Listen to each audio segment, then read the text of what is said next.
Doctor صاحب مفتاح اسماعیل کہتے ہیں کہ پاکستان جو کچھ کر سکتا تھا وہ کر چکا. ابھی وائس آف امریکہ سے ان کی بات ہو رہی تھی اور اس میں انہوں نے کہا کہ تو پھر یہ دیر کیوں ہے؟ حقیقت ہے کیا آئی ایم ایف پاکستان کے ساتھ سختی کر رہا ہے واقعی یا پاکستان نے ابھی تک کچھ شرائط پوری نہیں کی؟ دیکھیں میرا اندازہ ہے کہ کچھ شرائط جو ہیں وہ رہ گئی ہیں، اور آپ کو پتہ ہے آئی ایم ایف ایک پروفیشنل ادارہ ہے اور انہوں نے کام اپنی فائنینشیل پروجیکشنز جو ہیں پاکستان کی اس کے مطابق اس میں کچھ انہیں فائنینسنگ گیپس نظر آ رہے ہیں. اب کوئی 5-6 بلین ڈالر کی بات ہو رہی تھی، آئی ایم ایف 6 بلین کہہ رہا تھا، حکومت 5 بلین کہتی تھی، لیکن ارینجمنٹ جو ابھی تک سامنے آئی ہے ایٹ لیسٹ جو حکومت کے بیانوں سے پتہ لگتا ہے کہ سعودی عربیہ اور یو اے ای سے مل کے کوئی تقریباً 3 ارب ڈالر کی ارینجمنٹ ہے، اور اس کے علاوہ شاید 1 ارب ڈالر کی کسی اور سورس سے ہے. تو آئی تھنک بہت نزدیک پہنچ چکے ہیں، لیکن گیپ پوری طرح مکمل نہیں ہوا. بٹ اوور آل اگر دیکھا جائے تو جو پرابلم ہے وہ کانفیڈنس کی ہے اور کریڈیبلٹی کی خاصی ہے. تو اسی کریڈیبلٹی کی وجہ سے ایک ڈی سی میں پرسیپشن یہ بھی ہے کہ آئی ایم ایف کے ساتھ جو بھی وعدے کیے گئے ہیں، آئی ایم ایف اب چاہتا ہے کہ جو اگلا بجٹ ڈاکومنٹ بنے اس میں ان کو پوری طرح سے امپلیمنٹ کیا جائے، اس میں وہ ریفلیکٹ ہوں پالیسی دستاویز کے طور پہ. آپ اتفاق کرتے ہیں اس سے؟ جی بالکل. آئی تھنک کہ ہم آئی ایم ایف کے ساتھ دستخط بھی کر لیتے ہیں، پھر سارے اقدام بھی کر دیتے ہیں، پھر ان کو ریورس بھی کر دیتے ہیں جب ہم دیکھتے ہیں کہ کچھ زیادہ پولیٹیکل پریشر پڑتا ہے تو سبسڈیز دینا شروع کر دیتے ہیں.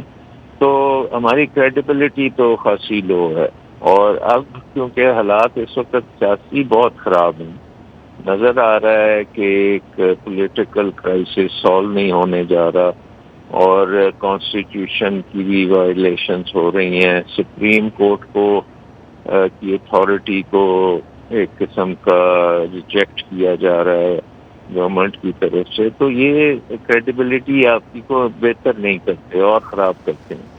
تو اگر جس طرح ڈاکٹر صاحب آپ کہہ رہے ہیں کہ کریڈیبلٹی کے حوالے سے کویسچن مارکس آتے ہیں، شاید یہی پرسیپشن جو ہے وہ انٹرنیشنل ڈونرز کا بھی ڈیولپ ہوتا ہے اور مختلف ماہرین اس حوالے سے اتفاق بھی کرتے ہیں. آپ نے کہا کہ آئی ایم ایف کے ساتھ جو معاہدے ہوتے ہیں ان کو پورا اس طرح سے نہیں کیا جاتا. ابھی بھی آج ہم دوبارہ سے دیکھ رہے ہیں کہ کیبنٹ میں ایک سمری موو کی گئی ہے جس میں 75 روپے کا جو ڈفرینس ہے وہ موٹر بائک والے جو ہیں ان کو پیٹرول کم دیا جائے گا، اور جو 800 سی سی سے اوپر کی گاڑیاں ہیں ان کو زیادہ مہنگے داموں 75 روپے کے ڈفرینس سے وہ پیٹرول دیا جائے گا. تو آپ کو لگتا ہے کہ یہ بھی ایک ایسا پوائنٹ تھا جس پہ آئی ایم ایف کو کچھ کنسرنز تھے، دو آفیشلی سامنے نہیں آئے؟ آپ سمجھتے ہیں کہ یہ دوبارہ سے پٹ آف کر سکتا ہے اس کو؟ ڈیفینیٹلی یہ بہت امپورٹنٹ بات ہے، کیونکہ یہ پروگرام میں یہ کوئی انڈرسٹینڈنگ نہیں تھی کہ گورنمنٹ اس طرح کی انفنڈڈ سبسڈی دے گی جو کہ بڑا مشکل ہوگا کنٹرول کرنا بھی، اس کی ابیوز بھی خاصی ہوگی. میرے خیال میں اگر یہی پیسہ وہ بی آئی ایس پی کے ذریعے ایڈیشنل پیسہ دے دیتے تو وہ آئی ایم ایف کو قبول ہوتا. تو یہ کراس سبسڈی آپ کو لگتا ہے کہ آئی ایم ایف کو قبول نہیں ہوگی؟ موسٹ پرابلی یہ ان کو قبول نہیں ہوگی، اور اس کے ساتھ ساتھ اس کی امپلیمنٹیشن میں بہت پرابلمز آ سکتی ہیں. بہرحال یہ اگین کریڈیبلٹی کو جاتا ہے. اگر ان کے ساتھ بیٹھ کے پہلے بات ہو جاتی تو it would have been a different matter. اب پاکستان میں دیکھیں، after all I M F is a financing agent. ان کا ادارہ is the lender of last resort for balance of payment crisis. تو وہ تو دیکھ رہے ہیں کہ یہ ملک کا جو اس وقت رسک پریمیم ہے انٹرنیشنل مارکیٹس میں وہ 100% سے اوپر ہے. اس کے مینجمنٹ جو ہے وہ بہت کمزور ہے. مینجمنٹ کا فوکس اکانومی پہ نہیں ہے، وہ سیاست پہ ہے، اور اس کے تحت آپ کچھ بھی کر سکتے ہیں. تو ایک چیز ڈاکٹر صاحب، ایک چیز میں جو حکومت جس طرح سے، کیونکہ آف کورس اس وقت جو ایس ایل اے ہے جو اسٹاف لیول ایگریمنٹ ہے اس حوالے سے مسلسل بحث ہو رہی ہے، اور ہر طرف سے اور خاص طور پہ پاکستان کی طرف سے ہم دیکھتے ہیں کہ ایک امپریشن ہر دفعہ دیا جاتا ہے پاکستانی مینیجرز کی طرف سے کہ بہت جلد یہ ڈیل ہونے جا رہی ہے. لیکن جو اب تک کی کیلکولیشنز ہیں اس میں تو یہ مئی کے مڈ یا جون تک بھی جا سکتا ہے. آپ کس طرح سے کیلکولیٹ کریں گے اسے؟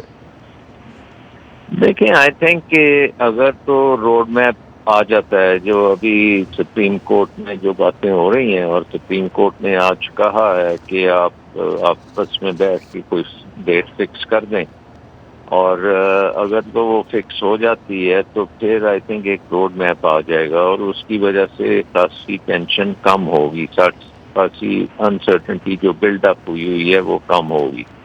اور اگر اس فریم ورک کے تحت الیکشنز کی اناؤنسمنٹ آ جاتی ہے، کیئر ٹیکر گورنمنٹس ٹھیک بن جاتی ہیں، الیکشنز ہو جاتی ہیں، الیکٹڈ گورنمنٹس آ کے بجٹ بنانا شروع کرتی ہیں، اور وہ بجٹ بھی آئی ایم ایف کی گائیڈ لائنس کے مطابق بنے گا، تو پھر چیزیں ساری اپنی جگہ پہ آنی شروع ہو جائیں گی. لیکن ٹائم لائن آپ کے خیال میں جو ہے وہ کچھ جون میں جاتی ہے، یا آپ کی ٹائم لائن کیا بنے گی یہ ساری چیزیں مد نظر رکھتے ہوئے؟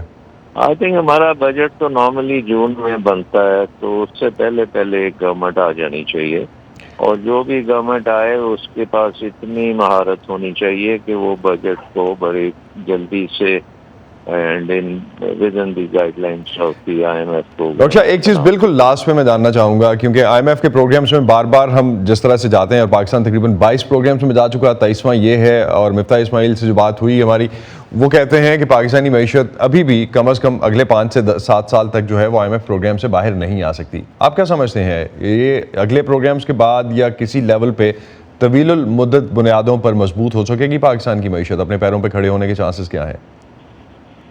دیکھیں ایک تو چیز یہ ہے کہ اگر ایک حکومت کی کریڈیبلٹی اچھی ہو، اور یہ تمام پروگرام کے جو اپ فرنٹ چیزیں کرنی تھی ان پہ وہ ڈٹے رہیں اور کرتے جائیں، اور اپنے اکنامک ریفارم ایجنڈا جو ہے اس کی بھی ایکسیپٹیبلٹی آ جائے، کیونکہ اس کے بعد آپ نے کیا کرنا ہے، ایک تو آپ نے پرائیویٹائزیشن ساری کرنی ہے، اور گورنمنٹ ایکسپینڈیچرز کو قابو میں کرنا ہے، بجلی کے نظام کو آپ نے ٹھیک کرنا ہے. سو یہ چیزیں جو ہیں یہ اگر آپ کریں گے as a part of your agenda, تو پھر ہو سکتا ہے کہ آپ کو آئی ایم ایف پروگرام کی ضرورت نہ ہو بعد میں. اگر بن بھی جائے تو وہ اس میں کوئی نئی شرائط نہیں ہوں گی، یہی پروگرام چلتا رہے گا، اور وہ ایک قسم کا بیک اپ آپ کا ہوگا. بہت شکریہ ڈاکٹر سلمان شاہ، آپ ہم سے بات کر رہے تھے، اور وائس آف امریکہ کے لیے آپ نے یہ وقت نکالا.